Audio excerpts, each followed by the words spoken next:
Olá, senhoras e senhores, sejam bem-vindos ao Arete Jus. Está começando mais um episódio da Lei 9.613 que trata sobre lavagem de capitais.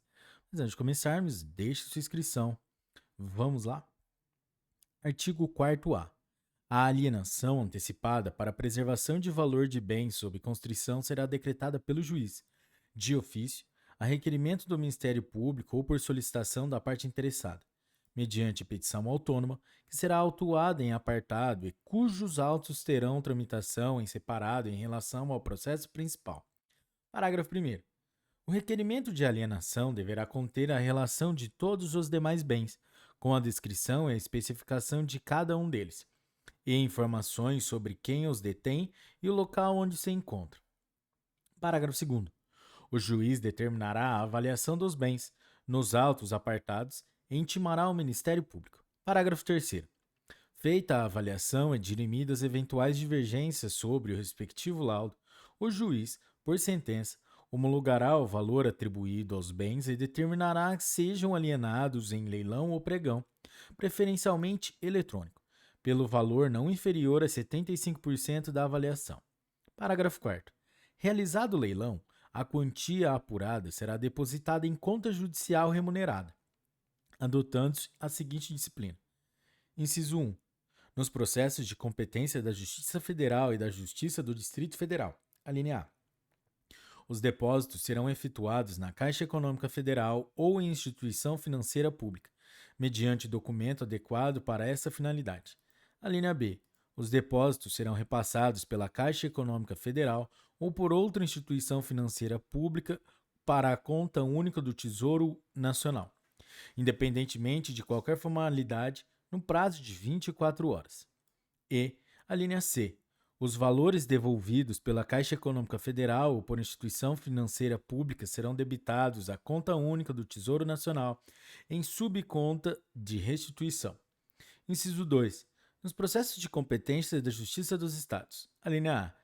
Os depósitos serão efetuados em instituição financeira designada em lei, preferencialmente pública, de cada Estado ou, na sua ausência, em instituição financeira pública da União.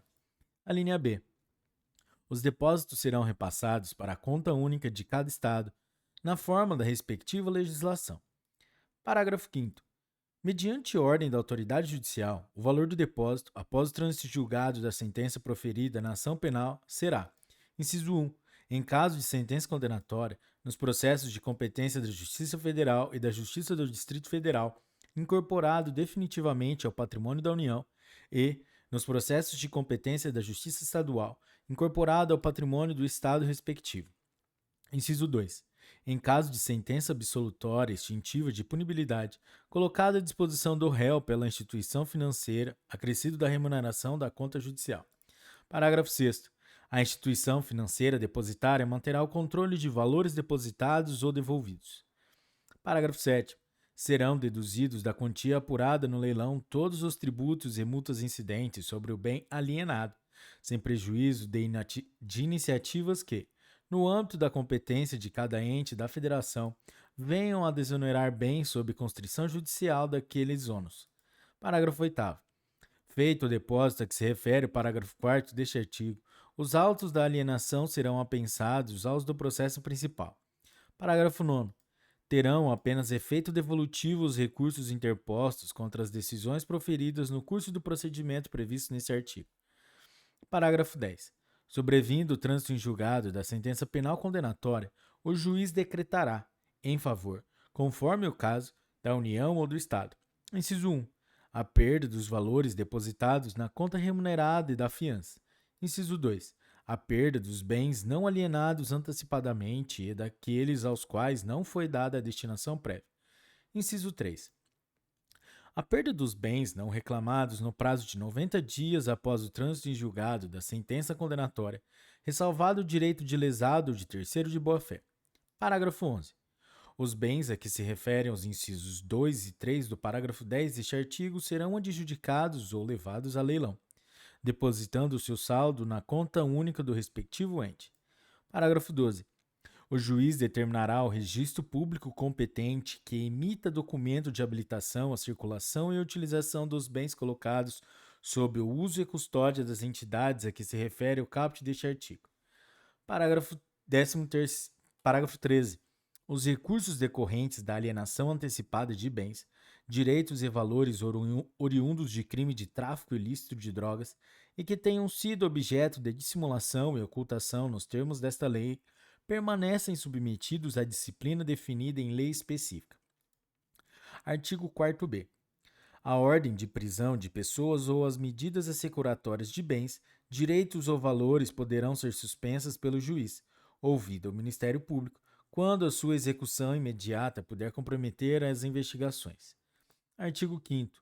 Quando as circunstâncias o aconselharem, o juiz, ouvido o Ministério Público, nomeará pessoa física ou jurídica qualificada para a administração dos bens, direitos ou valores sujeitos a medidas assecuratórias, mediante termo de compromisso. Artigo 6º. A pessoa responsável pela administração dos bens. Inciso 1. Fará jus a uma remuneração fixada pelo juiz, que será satisfeita com o produto dos bens objeto da administração. Inciso 2. Prestará, por determinação judicial, informações periódicas da situação dos bens sobre a administração, bem como explicações e detalhamentos sobre investimentos e reinvestimentos realizados. Parágrafo único. Os atos realizados à administração dos bens sujeitos às medidas assecuratórias serão levados ao conhecimento do Ministério Público, que requererá o que entender cabível. Capítulo 3. Dos efeitos da condenação. Artigo 7º. São efeitos da condenação, além dos previstos no Código Penal. Inciso 1. A perda em favor da União e dos Estados, nos casos de competência da Justiça Estadual, de todos os bens, direitos e valores relacionados, direto ou indiretamente, à prática dos crimes previstos nesta lei, inclusive aqueles utilizados para prestar a fiança, ressalvado o direito do lesado ou de terceiro de boa-fé. Inciso 2. A interdição do exercício de cargo ou função pública de qualquer natureza e de diretor, de membro de conselho de administração ou de gerência das pessoas jurídicas referidas no artigo 9º, pelo dobro do tempo da pena privativa de liberdade aplicada. Parágrafo 1º. A União e os Estados, no âmbito de suas competências, regulamentarão a forma de destinação dos bens, direitos e valores cuja perda houver sido declarada, assegurada, quanto aos processos de competência da Justiça Federal, a sua utilização pelos órgãos federais encarregados da prevenção, do combate, da ação penal e do julgamento dos crimes previstos nesta lei, e, quanto aos processos de competência da Justiça Estadual, a preferência dos órgãos locais com idêntica função. Parágrafo 2º. Os instrumentos do crime sem valor econômico cuja perda em favor da União ou do Estado for decretada serão inutilizados ou doados ao museu criminal ou à entidade pública, se houver interesse na sua conservação. Galera, é isso aí. Esse foi o segundo episódio da Lei de Lavagem de Capitais, Lei 9.613. Até a próxima, um forte abraço. Tchau!